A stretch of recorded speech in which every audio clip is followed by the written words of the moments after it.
Good morning, television family. Thursday has safely arrived. All we have to do is get through it. It's the 4th day of December, 2025. I'm Dan Kuntz. This is Wake Up Wenatchee Valley. 34 degrees, misty, cloudy, foggy, better visibility than we had yesterday. At this time, we're going to do it one more time. Going to be a little warmer today. We only hit 35 yesterday. No sunshine, of course. We'll be closer to 40 today. And then overnight tonight into Friday, everything changes as a big tropical low starts flapping into us. Temperatures, way up. Precipitation, way up. A lot of rain at times. Over the weekend, passes are going to find some snow. All of those important details are coming up, but it's going to be very unsettled, unseasonably warm, close to record high temperatures.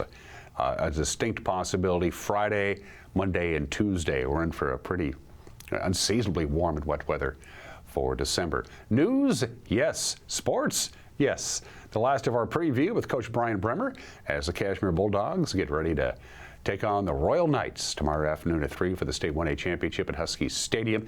The football team is leaving today. They'll be staying overnight in the big city tonight, so they don't have to worry about any of that stuff.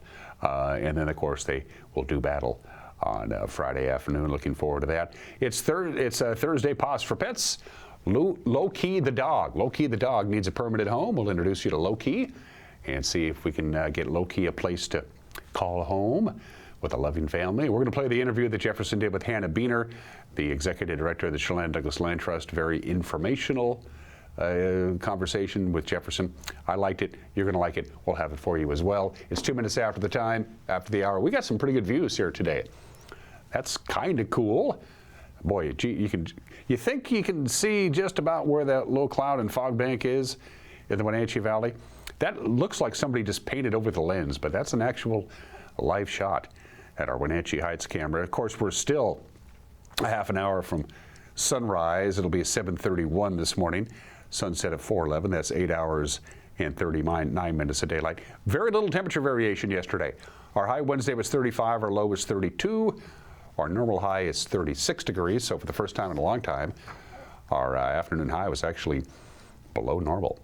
From the roof of the Cascadian, looking over to, the big crane building the Widener apartment home complex, just half a block from our studios. Keep in mind that thing is going to be 7 stories tall, so the roof of that apartment home complex, when they're done with it, will be close to where the horizontal part of that crane is. It's going to take a big chunk of Wenatchee skyline, but they don't build these apartment complexes, these apartment homes, unless they think they have a market for it, and they're pretty sure they have a market for it, because that's just basically out-of-pocket expenses with no revenue coming in for a few years. It's taking a gamble, but they know what they're doing. Hay Canyon looks over Cashmere, which will be deserted by 3 o'clock tomorrow. A whole bunch of folks are going to the game tomorrow from Cashmere. In fact, Cashmere schools, they get out at 11 o'clock tomorrow, so they can head over the pass to watch the Bulldogs. Good morning to Cashmere. And let's see what Leavenworth looks like.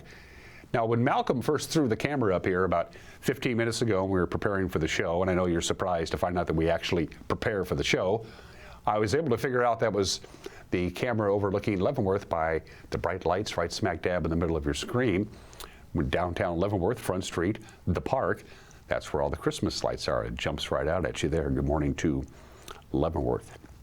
2 slides from the National Weather Service. First of all, today's precipitation for you folks up on the plateau, Waterville, Davenport, Wilbur, Douglas, Elmira, Cooley, you could get some light freezing rain this morning. We're not expecting anything here. We're right at the very edge of that big pink blob that you see there. Most of the snow is going to be relegated actually to the Idaho Panhandle and far western Montana. But that big pink blob that you see there, you folks could get some light freezing rain in the morning hours. It's too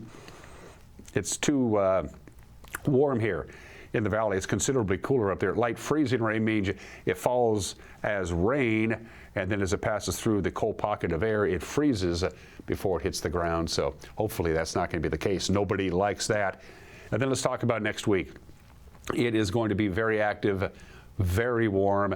As far as precipitation is concerned, it's going to be rain pretty much for everybody. That includes the mountain passes. They're going to get quite a bit of snow in the Cascades, especially Friday night and Saturday. Friday night and Saturday in the Cascades, quite a bit of snow, and then it's going to start melting at a pretty good clip because it's going to be well above freezing at the 4, 5, and 6,000 foot mark. Sorry, skiers, but that's just the way it is. All right, let's get to it from our friends at Colonial Vista in Wenatchee. Here is your forecast. 40 for the high today. We think we're off to a warmer start. It's 34, so I think we're pretty confident with that. As far as rain is concerned, it would be in the afternoon hours, but there is about a 50% chance of that. Overnight rain, yes, about 1 o'clock in the morning it's going to rain, and it's going to rain all day on Friday. A 60% chance of rain tonight. Look at the mild overnight low, 35, 47 for the high on Friday. Our record high for Friday, December 5th, or any December 5th, regardless of the day of the week, 48, pretty close to that. Quick heads up, if you're heading to Seattle on Friday for the game. Again, for Kashmir, their schools get out at 11 o'clock tomorrow, so you can make it over probably Stevens Pass. That's the easiest pass to get to Husky Stadium. Again, the game kicks off at 3 o'clock. You're going to be dealing with rain driving over Stevens Pass during the day on Friday, but if you're coming back Friday night, there's going to be heavy snow on Stevens Pass. They have a winter weather advisory for Stevens Pass for today and tonight, but it's going to rain, and then tonight it changes to a winter storm watch. So for Friday night, I should say. So Friday during the day on Stevens, rain, maybe a rain-snow mix at the summit, and then coming back Friday night from the football game, they're expecting maybe 6 or 7 inches of pretty heavy snow. I just wanted to let you know, getting to Seattle tomorrow afternoon isn't going to be much of an issue. Coming back, perhaps so. We're going to take a break and come back with your news. You're watching Wake Up Wenatchee Valley on the NCWLIFE channel.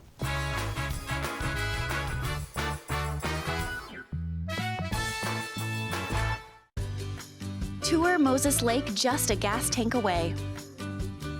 With its abundance of outdoor activities, Moses Lake is a great place to visit. From fishing and boating to exploring the city's attractions, there is no shortage of things to do. Whether you're enjoying any one of the variety of restaurants with the family or an adventure-filled day with friends, Moses Lake has something for everyone. Tour moseslake.com and start your adventure today. There's no place like home, because home is where we're totally comfortable. It's where we can be ourselves and let our guards down. It's where we make memories, and we're always imagining new ways to keep it totally comfortable. Carrier, total comfort, totally happy. Call Alpine Air Heating and Cooling today. Your comfort is their priority. Craving fresh Asian comfort food?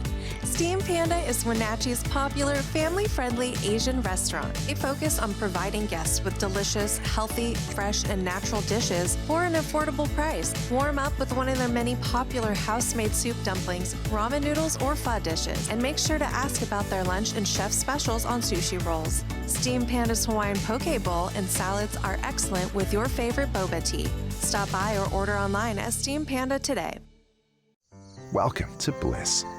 Population U. This is the you that appreciates the warmth of a good coat and the fit of a purposeful boot. At Coastal, we want to be your partner in finding your bliss. We are hopeful and helpful because we're about this community. So when you're looking for a place called Bliss, trust Coastal, your country lifestyle superstore. Coastal, we're just what the country needs.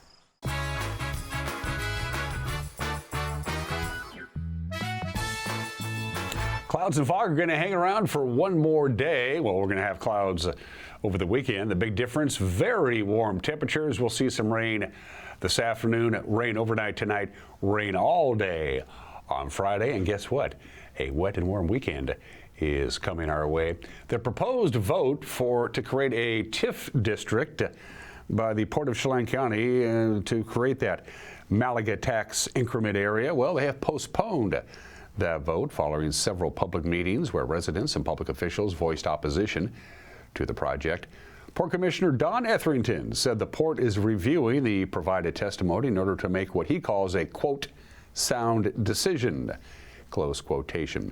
The rescheduled vote may take place as early as December 23rd. There's a meeting scheduled for that day. Of course, the proposal would create a 3,300-acre TIF district to capture future increases in property tax revenue and set them aside to pay for public infrastructure improvements inside that area. Chelan County commissioners, public officials, and other local entities have spoken out against the prospective revenue loss if the port goes through with the Malaga TIF. The Wenatchee Valley Fire Department last week issued a public statement saying it stands to lose approximately $1.2 million in annual revenue from the TIF district beginning in 2027, and they turned down a mitigation plan from the port designed to offset that loss. 3 people with ties to the Wenatchee Valley are charged with acting as drug couriers to bring fentanyl and other illicit substances into the valley. Deborah Sue Peak is 72, Daniel John Chisholm is 59, Cody Lee Shank is 39. They are all charged with drug possession with intent to deliver after an investigation by the Columbia River Drug Task Force. The 3 were initially arrested in October, allegedly returning to Wenatchee from the Seattle area and carrying about 2 ounces of fentanyl powder in their vehicle. Police say they also located fentanyl tablets and a couple of grams of heroin. During the search, prosecutors charged all 3 people by summons last month. Peak and Chisholm were previously arrested in 2019 for allegedly selling narcotics from a home they occupied on Sandy Brook Lane in Wenatchee. Wenatchee Valley College welcomed a new interim vice president to campus last month. Stephen Ward will fill in as the vice president of administrative services for the rest of the current school year, or until a new vice president has been hired. Ward replaced former Vice President Brett Riley, who was terminated from his role earlier this year. Ward previously worked for Centralia College as Vice President of Finance Administration. He was also the Assistant Comptroller at Northern Arizona University and Controller at the University of Puget Sound. He has also served with the Northwest Commission on Colleges and Universities in a number of roles, including as a Finance Committee member and Financial Review Committee member. He began his tenure on November 18th. President Trump's Department of Justice is suing the state of Washington over its refusal to turn over personal data contained in the state's voter records. The DOJ, under Attorney General Pam Bondi, filed their lawsuit Tuesday in U.S. District Court in Western Washington. They're asking a judge to order the Secretary of State of our state, Steve Hobbs, to turn over the state's voters registration list, including the voters' driver's license numbers or the last 4 digits of their Social Security numbers. In a press event with Governor Bob Ferguson to certify the most recent election, Hobbs said he won't hand over that sensitive data, which the Trump administration wants to bolster its case into voter fraud. State law prohibits me from doing that, and federal law prohibits me from doing it, the 1974 Privacy Act. Also, let me just state that there are numerous secretaries of state that have not turned over the data, including Republicans' secretaries of states, and many of them have not been sued. So I'm not quite sure what they're doing with the data. We did ask Attorney Dillon for the information, what you're planning to do with it, and we have gotten no response. We're very confident we'll be successful in court, as we are against the Trump administration almost every single time we see them in court, whether we're on the offense or whether in this case they're suing us. But our success rate against the administration is very, very high, as you well know, and we're confident if they choose to sue us again, if this is real, that we'll be successful. Phone and email scams purporting to be from Chelan County government offices continue to plague the valley. One popular scam is a phony call threatening to arrest the victim for failing to show up for jury duty and demanding money in order to cancel a warrant.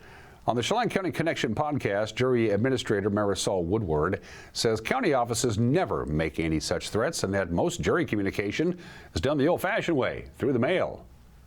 We would never call anyone and threaten them and ask them for more personal information or ask for money. We do not do that. If you miss jury, we are going to send you a postcard saying you missed it and you just need to get a hold of us. But we recommend that if you do go as far as believing that you do owe money or whatever it is. Once you realize if it is a scam, that you realize it's a scam, we recommend you contact the Federal Trade Commission at ftc.gov to report it. So hopefully if they get enough, they can do something about it, because I really wish that these people would stop doing this to people in our community, because it is a horrible thing. I've heard people of the money that they've gotten from them, and it's up to thousands of dollars. City of Leavenworth is offering an opportunity for residents to engage with local government. It's their first ever Leavenworth Civics Academy, and you can apply. It's a program that aims to teach residents how city government operates. The academy will be led by city leaders, and participants will learn how decisions are made and how the city partners with outside agencies. Sessions will focus on topics like city management, community development, public safety, and budgets. Seats are limited, though. The deadline to apply for you folks in Leavenworth is December 23rd.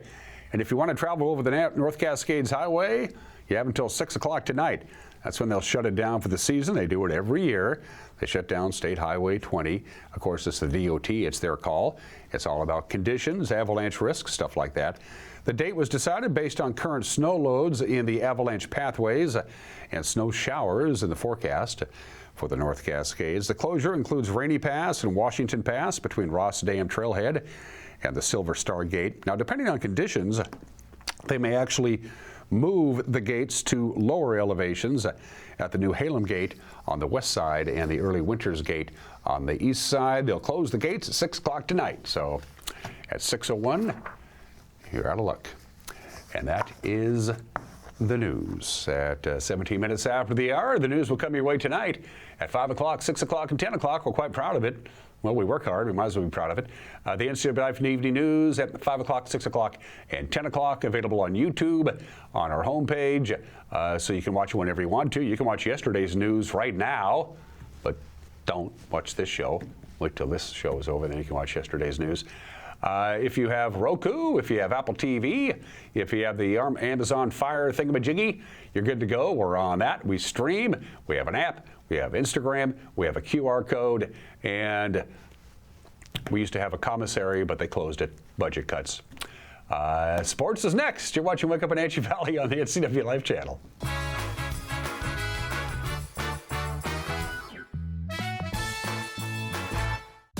Your favorite local channel is now available for free on your smart TV and connected streaming devices. Watch live programming and catch up with the latest shows on demand. See the local stories that matter to you. NCWLIFE, now on Roku, Fire TV, and Apple TV.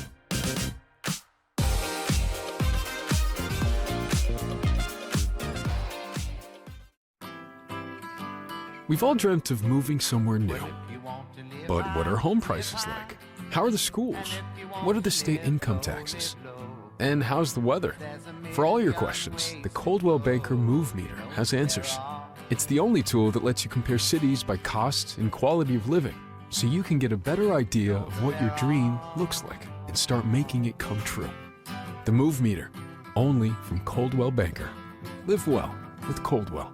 You trust the same doctor for your health and the same dentist for your smile. Trust Global Car Care to keep your vehicle running strong. We track your car's history so it gets the right care at the right time. With our 3-year, 36,000-mile warranty on parts and labor, you'll drive away with confidence. Global Car Care, your automotive experts. We service all makes and models, but specialize in Sprinter vans, Mercedes, Audi, Volkswagen, and BMW. Call or visit us today. Whether you're a new homeowner or looking to update, Save Mart in Wenatchee has everything you need. From top-of-the-line appliances to comfy mattresses and stunning furniture that fits your style, they have it all under one roof.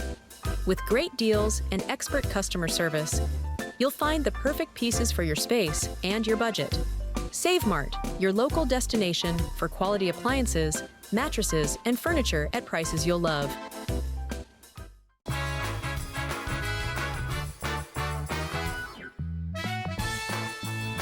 20 minutes after the hour, sports. UCLA had a 16-point lead With 4 minutes and 45 seconds left, the Huskies came all the way back within a point, but in the end, the Bruins pulled off the victory. They beat the Dogs in men's college basketball in Seattle last night. The final there was 82-80. Very entertaining game there. Not so entertaining for the Eastern Washington Screaming Eagles. They lost to Denver in men's college basketball 93-89. Women's college basketball, the Cougars have been struggling. The Washington State Cougars, they almost pulled it off. A last-second basket pulls the Cougars from BYU over the Cougars from Washington State. The final there was 56-54, but the Eastern Washington women pulled out a victory.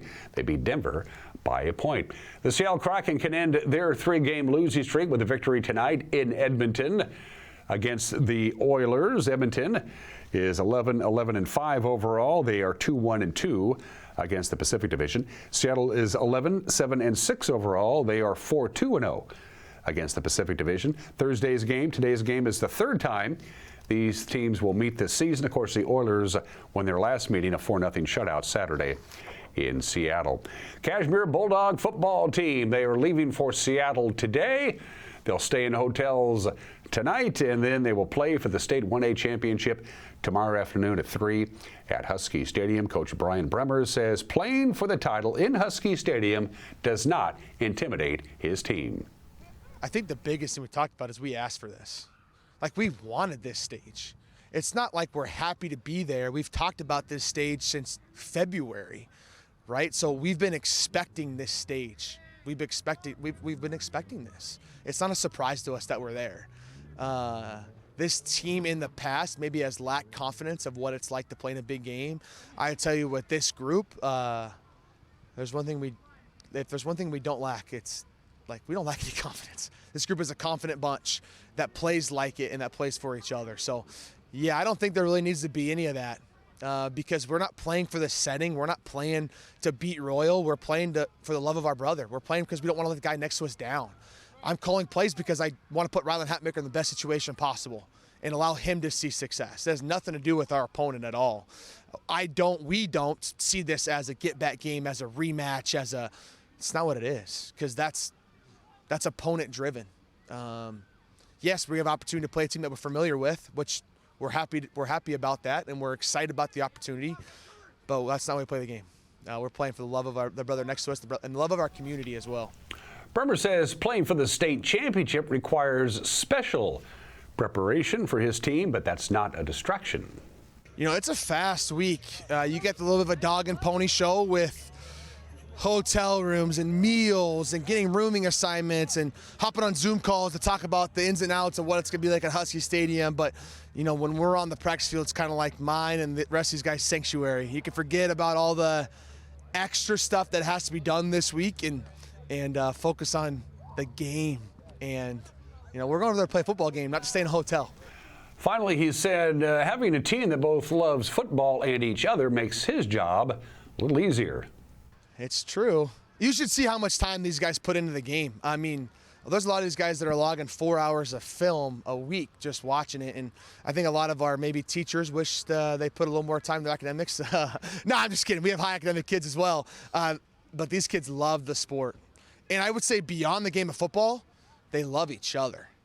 They really do. They have a genuine care for each other. And they have a genuine care that it doesn't have to be me that has the success. As long as one of us has it, I'm good. When you see Gray Jacobson get a sack, you're going to see Prince celebrate like it was him. You see Braylon Rubio get a pick, you're going to see Logan Spees run over like it was him. When you see someone score a touchdown, you got all 11 guys running the end zone, celebrating, having a good time. So, yeah, I mean, these guys love the game of football, and they love each other. The 1A championship game is the second of 3 tomorrow at Husky Stadium. Liberty Christian and DeSales will play for the 1B title. That's at 11 tomorrow. Then Cashmere and Royal will do battle at 3, and then Mount Tahoma and O'Day will decide the 3A champions as tomorrow at 7. And if you're just joining us, I mentioned this at the top of the show, the Cashmere School District will let all the kids out early at 11 o'clock tomorrow. So if they want to make the trip to Seattle to watch the game, they can. So 11 a.m. dismissal for the Cashmere School District. And I think this is really cool. In a show of solidarity with the Cashmere football team, the Moses Lake School District won't have any school at all tomorrow. But that's for another reason. Let's move to prep girls basketball. Here is the schedule Oh, wait a minute. Do we have the schedule? Yeah, there's the schedule for prep girls basketball today. Almost all of these, by the way, were going to be boys-girls doubles headers. That's how it works. Kennewick will host Moses Lake at 5:45. You see the rest of the prep girls basketball schedule and the boys basketball schedule for this Thursday looks something like that. They haven't settled the strike in Moses Lake, right? I don't believe they have. Today's obscure holiday, it's World Cheetah Day today. Of course, cheetahs are the fastest land animal. They can run about 60 miles an hour. They can't run 60 miles an hour very long, but 60 miles an hour is fast. I don't even like driving 60 miles an hour. Oh, look at the little bitty cheetah. Isn't that cute? There are only about 7,000 cheetahs left in the wild, and yeah, we have something to do with that. The problem with cheetahs is that although they're cheetahs, as cats go, they're very docile animals, and they don't have any natural fear of human beings. They allow human beings to get way too close to them, and if you're a human being with a gun, hang in there, cheetahs, we love you. 26 minutes after the hour. Today in history, happy birthday to the Grange. Founded this date in 1867, the official name is the National Grange of the Order of the Patrons of Husbandry. Doesn't fit on a building very well, which is why they just put Grange on it and call it good. You have Minnesota farmer Oliver Hudson Kelly to do that. Of course, Grange membership has declined considerably because, you know, about a third of the population used to be farmers, and now less than 2% of the population grow things.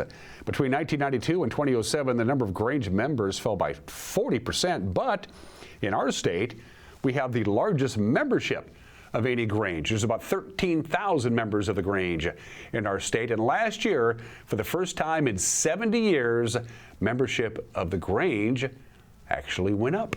Hang in there. The Grange is 158 years old today. Burger King is 71 years old today. That's the very first Burger King in Miami, Florida. They're still headquartered in Florida. There are currently 19,384 outlets of Burger Kings, and unlike other burger restaurants, McDonald's comes to mind, but other large-scale fast food restaurants, nearly half of all the Burger Kings are actually in the United States. They prefer to stay in the United States. It is the second largest hamburger chain in the world, behind McDonald's, ahead of Wendy's. And in honor of their 71st birthday today, Burger King announced earlier today they're going to try something new, making food.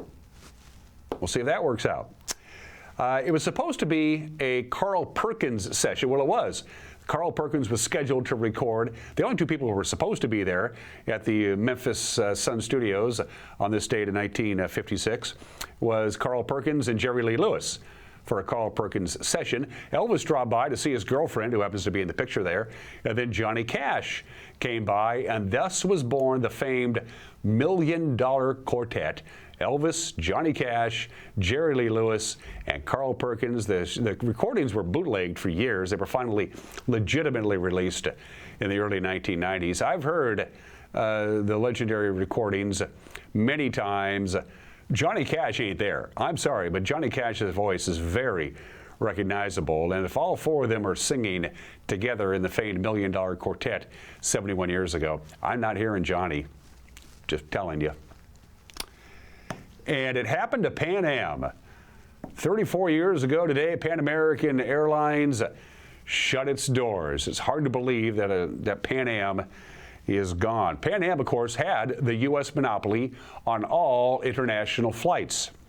Right up until the mid to late 70s, if you flew overseas from the United States, you took Pan Am. In fact, if it wasn't for Pan Am, Boeing never would have made the 707 or 747. Pan Am said, we'll buy as many as you want to make. At its height, Pan Am was it. It was the airline. They had the best planes, the best crews. Every steward and stewardess had to speak multiple languages. Everybody got paid really good. It was the cream of all airlines. And then they started deregulating the airline industry in the 70s, and that was the beginning of the end for Pan American, who shut its doors on this date in 1991. Well, the next thing you know, it's Max Baer Jr.'s birthday. Jethro on the Beverly Hillbillies. He's the last surviving cast member, has been for about 10 years. He's 88 years old after the Beverly Hillbillies went off the air. In 1971, he couldn't find an acting job.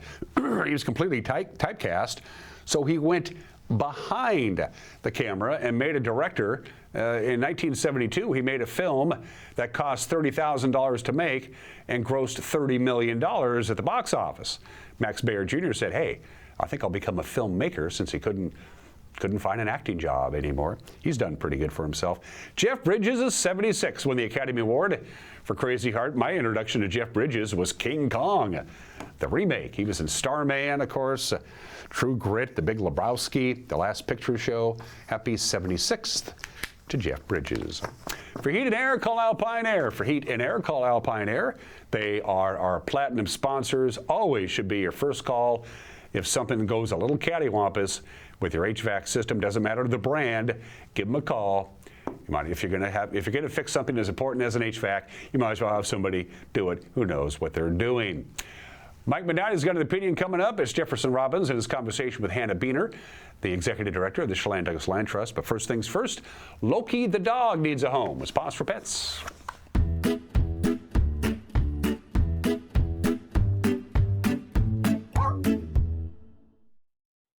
Hi, I'm Corley with Wenatchee Valley Humane Society, Animal Care Manager, and today I want to introduce you to Loki.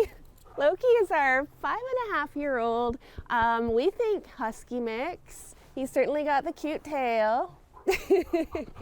He's our big boy. He's goofy. We've had him for about 8 months now, which is crazy to me because he is one of our easiest, sweetest dogs who is just so genuinely goofy and playful and lovable. And I can't believe we still have him. Especially since we had such a successful Clear the Shelter event this last weekend, which was amazing. It meant so much to all of our staff seeing the dogs and the cats that we love go home to their forever families. I think our final numbers were 68 cats adopted and 23 dogs. And it really filled our cup. We're going to be remembering that for the whole next year. It was so amazing. Thank you all. But we still have Loki. Yes, we do. So we'd love you to come meet him. Loki is fantastic at tricks. He knows so many. He's so good at sit. He's really good at lay down. He's good at stay even. He can do spin and shake paw. He's so smart. He's so smart and beautiful. Yeah. And he's extremely treat motivated. I didn't even have any good stuff on me today, and he was still doing what I was asking. So I really think that he could learn even more things. Loki's a really big boy. He's about 80 pounds, yes, but he loves going on walks, and I think he'd be a great hiking companion too. He's really active, and he likes to do things with his people. Yes, he does. And I think a nice big yard would be great, but not necessary if you, especially if you love taking your dog on walks. That would be fantastic. We don't know how he is with cats. He does have some best friend dogs here, but as always, we suggest that if you do have a dog, you bring them with you so that the dogs can meet, see if they'll get along right. So if you'd like to come meet our Loki, we are open 12:30 to 6, Thursday through Tuesday, and we would love to introduce you. Give them a call at 509-662-9577 or visit their website at wenatcheehumane.org.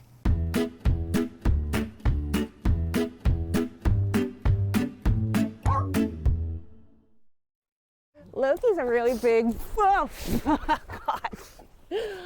I took a tongue to the face there. Yeah, it was soft, but I still not great. NCWLIFE Channel is your local TV station. We believe in being the spotlight and mirror to the communities we serve in North Central Washington. Programming on NCWLIFE would not be possible without our sponsors. Special thanks to our platinum sponsor, Alpine Air. Turn to the experts at Carrier and Alpine Air. For over 35 years, the Sangster family has been not only representing GMC, but the entire community.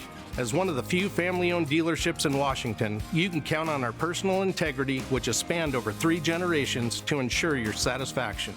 Sangster Motors stands behind everything we sell, from GMC professional-grade products and service from a professional-grade dealership. Remember, caring about your family is what brings you back to ours.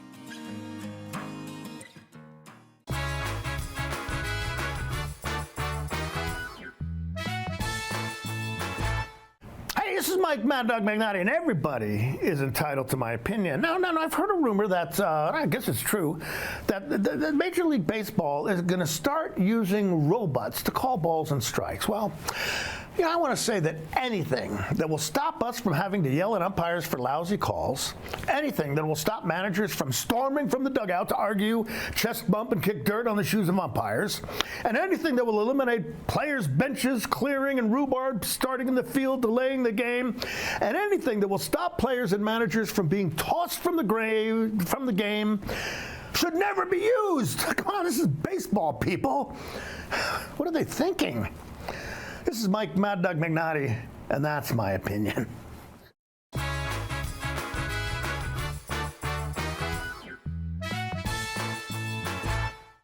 Hi, I'm Amanda Walden with A. Walden Insurance Group. I've been helping people for nearly a decade understand their Medicare options.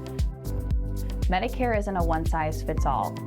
I'll help you understand coverage options so you can feel confident in your Medicare decision. Let's find the right Medicare plan for you. Call me today or see me at my office in Wenatchee with easy parking and entrance.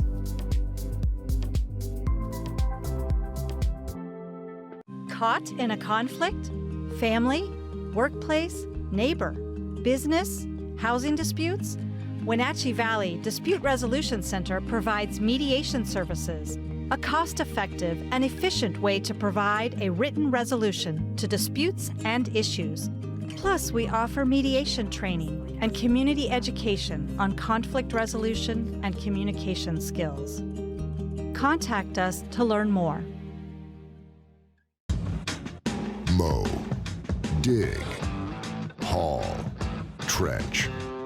The reliable Kubota BX Series subcompact tractor is highly capable.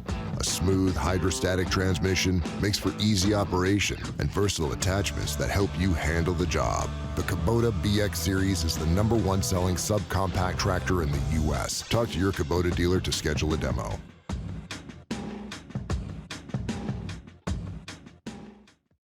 Your favorite local channel is now available for free on your smart TV and connected streaming devices.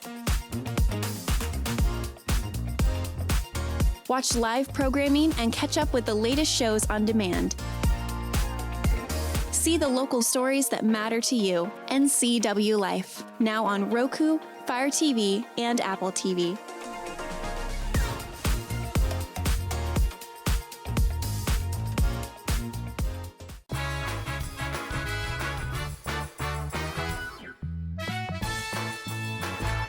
Jefferson Robbins with NCWLIFE. The Chelan-Douglas Land Trust oversees about 27,000 acres of land that it keeps in trust for the use of the community and also for stewardship and conservation. Hanne Beener is the executive director of that operation. She joins me now. Thanks for letting us stop by to talk to you, Hanne. Of course, nice to do it. Tell me a little bit about yourself and in particular your prior experience. I think you've been working in things like land stewardship for a while before joining the Land Trust as director. Yeah, so I worked for the Chelan-Douglas Land Trust for about 10 years, from 2013 to 2023, moving from a very entry-level post-hole digger in 2013 to kind of a senior manager, department head of our public access program in 2023. And then I stepped away to work for another local nonprofit, TREAD, to do some research that actually benefited the Land Trust about sustainable funding and management of outdoor rec resources in the region. And prior to the Land Trust, I had been with the Forest Service doing wildland firefighting. When you first got into your professional life, when you became an adult and were looking around for things to do, was outdoors and working on the land just a natural call for you? Yeah, I mean, I grew up in Ferry County in the rural northeastern part of the state, and it's being on the land and identifying strongly a sense of like physical place in the world was something that I grew up with, and I know a lot of the people that were in my cohort as well did. And so it felt natural to want to be a part of taking care of a place. And I learned that I had pursued some different avenues of study more related to like international studies, did some time working in an embassy on an internship in college, and came away with, whoa, that's actually not what I want to do. I'm glad I did an internship to find out, and came back and really leaned heavily into wilderness and parks and protected areas management. When you think about the land trust, do you see it as a stewardship agency or as an education agency? I mean, you seem to have fingers in a lot of different sectors. Right. Yeah, I primarily see the land trust as being a land manager. So we are in the same vein as a Parks Department or the Department of Fish and Wildlife or state parks, in the sense that we actually hold land and manage it in perpetuity. So much more in the vein of stewardship. That being said, because we are a nonprofit, we can remain nimble and very responsive and sensitive to the needs of the community. And so that brings in a lot more texture to how we do business. And one part of that is really inviting the public to join us in helping care for these lands, because that's what really makes our work sustainable for the long term, is if people are engaged in caring for the land, then they will continue to care for that for future generations. So it's a mix, but we certainly, our identity is very much wrapped up in stewarding the lands that are in our portfolio. When you came on, you probably sort of inherited a whole portfolio, to use your word, of projects that are in progress, ongoing, about to get launched, or need to be considered for the future. So are there particular projects coming up that you get really excited about, that you're like, I want to be director long enough to see that one through? Yeah, there's a lot of those. The interesting thing with like land conservation opportunities looking to the future is that so many of them are sensitive and have confidentiality, but broadly speaking, we have a public access plan that speaks to the areas that are a high priority for us to protect, and those are community identified areas as well. We also have habitat considerations that we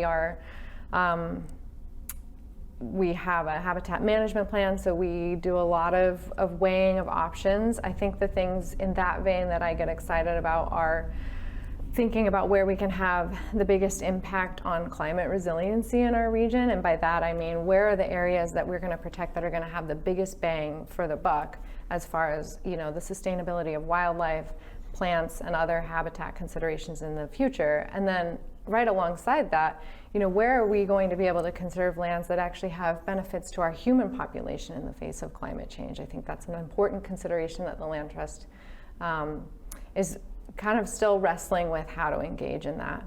Other than that, in more of the near term, we are doing our strategic plan next year. And so I'm really excited to actually work with the board in this role, which I haven't been in before. I've gone through a couple of strategic planning processes in the past with the Land Trust, but not in the director role. So I'm really looking forward to kind of looking at what are some of these areas that we want to really lean into intentionally. And then, you know, even more immediate than that, or I guess more tangible, is that we're working with the city of Wenatchee. We have a long-standing partnership with them. That is how we as a community have the Wenatchee foothills, and the legacy of that protected open space and trail system is through a partnership between the city and the Land Trust. And we are going to embark on a new project in 2026 where the city will acquire 134 acres we're calling the Lookout Natural Area, and it's right there on the arm of Birch Mountain above Omi Gardens. The Land Trust has been working with the Omi family for almost a decade to try and protect this 134 acres, and the city will hold it, and the Land Trust and the city will co-manage that for both, you know, conservation values and public access in the future. So. And that's something about the land trust that many people don't think about. They might see you as an owner or a caregiver of land, but they don't think about how often you do work with landowners and you do work in partnership. Yeah, and we are so fortunate to have Mickey Fleming, our conservation director, who has been here for I think 17 years. And the thing about land conservation that I mentioned earlier is really that those deals take a long time to come to fruition. So it's, an initial conversation with the landowner, and sometimes it can be a decade or more before we're bringing something to our board of directors for approval to move forward to like a final acquisition or transaction. So having those relationships in the community and really investing in having staff be at the land trust for the long term really helps us make progress on those goals. They're not transactional. They're very much relationship building. Well, the land trust turned 40 this year, 40 years old. Are there ways that you want to see it kind of adapt and grow for the next 40 years while you're director? Yeah, I think what comes to mind for me is the land trust is just a very steadfast entity. We take ownership or management of land, we conserve it for a variety of public benefits and conservation values, and we steward it forever. And so I think it's less about doing a lot of new things, but adapting to where our community is at in order to keep doing what we do really well. And so I think that stewardship in perpetuity is something that both the board president and myself spoke about at our annual dinner recently, and I think it's where we're in step, that this is our role, we do it really well, and we're gonna keep doing it and giving the assurance to our community that we're gonna be there for the long term. Land Trust seems to have some advantages in that a lot of its people who are very enthusiastic about the outdoors and about stewardship of the outdoors, who may have gone through the agency are still around. You worked for Bob Boogert when he was executive director. Bob's still very much a presence. Do you see yourself turning to those voices of people who've been through the agency but are now on the outside? Do you see yourself looking to people like them for advice? Absolutely. I'm so fortunate to be able to count Bob as a good friend and a mentor, and also Kurt Soper, who was another ED that I worked for. And then I've gotten to know Gordon Congdon, who was actually the first ED of the Land Trust. And to be able to spend some time, I interviewed all of them when I came on for our 40th anniversary, and to learn from them how the community perception of the Land Trust has changed over the years, from people not really understanding what it did, to people being unsure if it was the right entity to be doing the work that it was doing, to being widely known and accepted as a critical piece in the fabric of our community. So I really stand on the shoulders of a lot of good work that's been done, and anytime I can recognize that and learn from that, count myself very fortunate.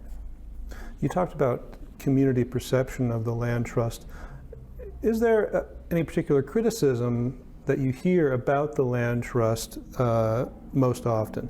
And how do you address it? If people have a critique of the Land Trust, well, they're just taking land that could be developed. How do you reply to that? Yeah, let me think about that for a minute. I think we do hear, mostly if it's criticism, it's based in how someone's perspective of the best use of land. So if we protect a property in the foothills and we open it to public access and we put new trails in, we will undoubtedly hear that that was really nice as habitat, and it's unfortunate that you put trails in on it. At the same token, if we protect an area that was not protected legally and was privately owned, but people were accessing it, and we put a seasonal closure on it to protect wildlife, we often hear that we're not doing enough to provide public access. And similarly, if we're taking land out of the tax base or taking land away from development, we have never been anti-development, and I think a lot of our integrity lies in the fact that we think that there's a right place for every kind of thing that is going to benefit our quality of life in the valley, and we try really hard to be sensitive to all the stakeholders and the community in general to figure out what that right place is for each one of those valuable pieces that makes this place a great place to live. In some ways, it's the access to the outdoors that kind of makes the Wenatchee Valley and Chelan and Douglas counties what they are. People appreciate being able to walk more or less out their back doors and be kind of in nature. Yeah. And in many ways, the Land Trust has been the lead agency, at least in the near environments of the foothills, in making that happen. Yeah, it's true. The Trust for Public Land has a whole body of research about living 10 minutes away from open space and parks and some sort of natural area or access to being in nature. And that's something that we strive to provide, and as our valley is facing a lot of conversion of ag land, development pressures, you know, I think it's really important that we hold that in mind. There's not going to be anyone who comes in and says, this, you know, gives us the master plan. It's up to us to work together to develop that master plan and really think about protecting the possibilities so that future generations continue to have a choice to make. Hanne, what's your favorite area of Chelan-Douglas Land Trust Conservancy? Is there a particular place that you like to visit most often when you can? Well, I live in the Upper Valley, so I do enjoy Mountain Home. I spend a lot of time there. I would say, though, that the project that probably brings me the most satisfaction as having been something I worked on is the Kashmir Canyons Preserve.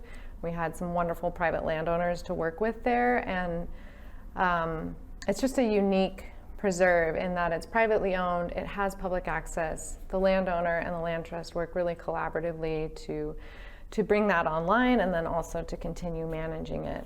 So that one's really special as well.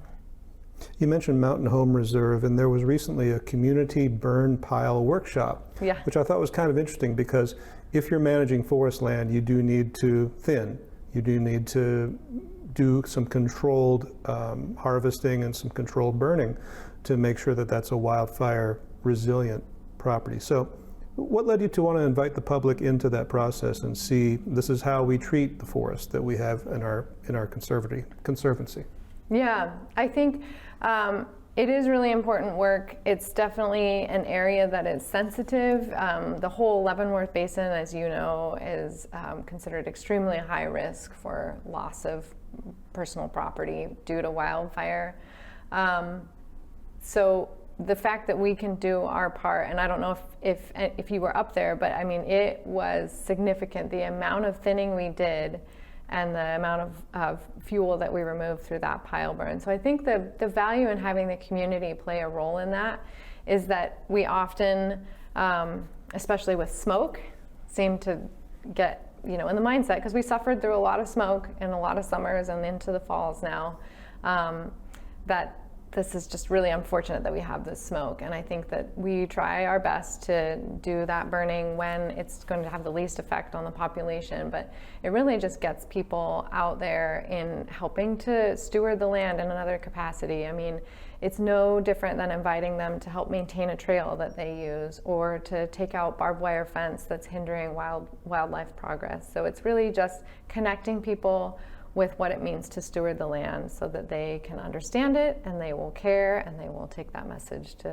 you know, further afield to their friends and family. Well, Hanne, you've been director of the Chelan-Douglas Land Trust for coming up on 6 months now, but you do have, as we mentioned, that longer history with the organization. So if somebody asks you, Land Trust, what's that? How do you go about describing it? I say that we are a land manager. We protect and steward property in perpetuity, and we also work with the community to identify what properties we protect and how we're going to take care of them. So what we're going to provide for public access versus conservation values alone. How are these lands going to benefit the public in some way? I think that when I think of the Land Trust, it's definitely a partner with the community in a lot of ways that is more flexible and more nimble than some of our agency partners are able to be. And we do also have that, you know, outreach and education arm. So really the Land Trust is an integral part of our community fabric in providing space to improve our quality of life and that of all beings. Well, Hanne Beener, Executive Director of the Chelan-Douglas Land Trust, thanks for letting me come on by. Thank you. You're watching the NCWLIFE channel.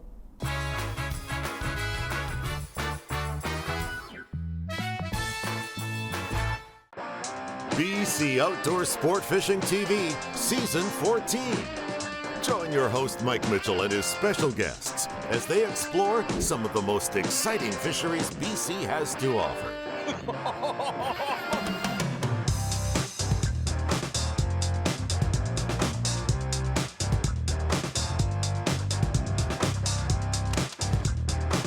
BC Outdoors Sport Fishing TV. Check your listings for airtimes.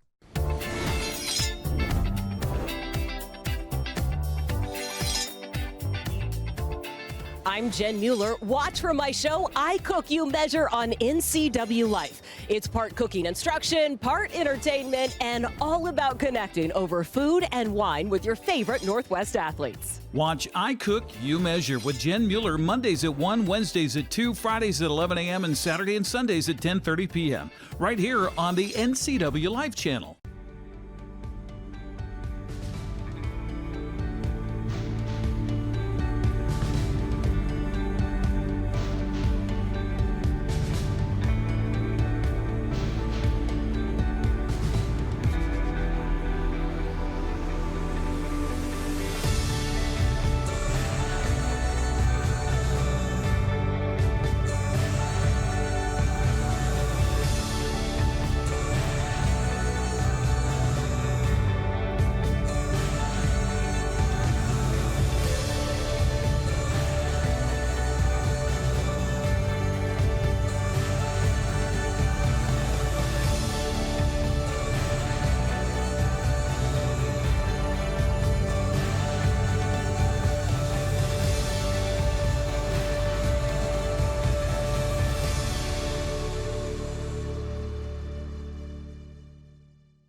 Gee, it's cloudy and foggy. Where have we seen that before? Still 34 degrees here in the big city. We have a lingering chance of rain pretty much all day today. Hit and miss showers, 50% chance of rain throughout the course of the day today and tonight. The real rain doesn't really come until overnight tonight into Friday, and then Friday looks really, really wet. Here's one more look at that slide that we showed you earlier in the day. That big pink blob, there's a chance that they could get some light freezing rain in that area. Rain that falls in the warmer temperatures freezes as it passes through pockets of cold air and lands as freezing rain.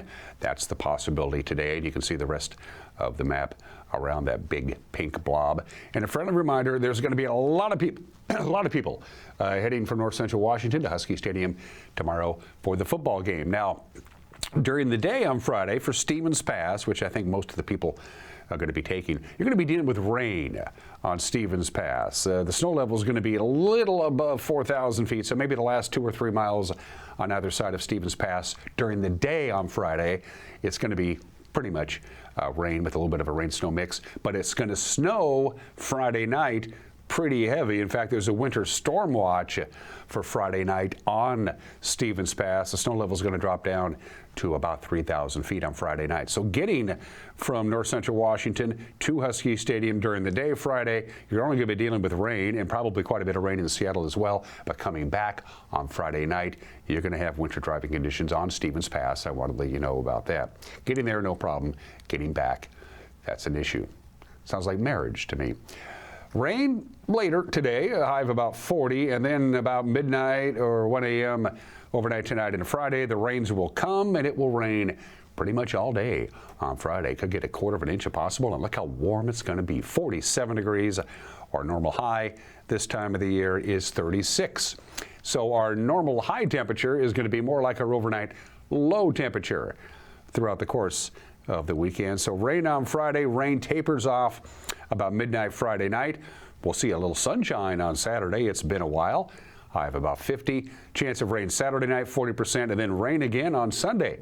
Perhaps heavy rain at times, and a high of 47. And we're going to, a record high temperature Monday, Tuesday is a distinct possibility. It's warm, very warm. Have a good and safe Thursday. We'll see you tomorrow. Bye-bye.